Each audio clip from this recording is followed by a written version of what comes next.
Nous l'avons déjà mentionné pour le départ avant, le patineur doit absolument projeter son corps dans la direction recherchée. Dans le cas du départ de côté, le déséquilibre créé permet de faire une extension complète des deux jambes, l'une après l'autre.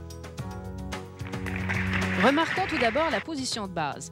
Elle est perpendiculaire à la direction recherchée. Le genou extérieur passe devant le genou intérieur. La jambe extérieure fait une extension complète pour créer un déséquilibre.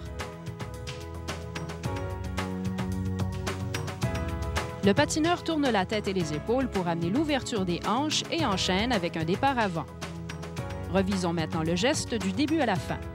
Position de base perpendiculaire à la direction recherchée, extension de la jambe extérieure pour créer un déséquilibre, genou extérieur devant genou intérieur, rotation de la tête et des épaules amenant l'ouverture des hanches, départ avant.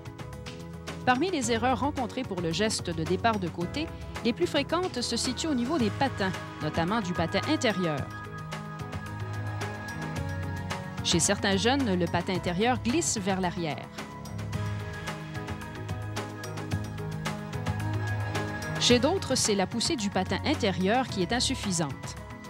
Exécuter plus d'un croisement constitue également une autre erreur courante. Voyons la liste complète des erreurs communes. Patin intérieur glissant vers l'arrière, pas de poussée du patin intérieur, tête basse et ne pas regarder devant soi, effectue plus d'un croisement, bâton pas dans la direction recherchée. Revoyons maintenant le geste complet exécuté par un jeune de niveau atome. Croisé, j'ai juste besoin d'un croisement. Après, c'est tout de suite, tu t'engages vers l'avant. Donc, j'ai besoin d'un seul croisement, Francis. Attention, vas-y.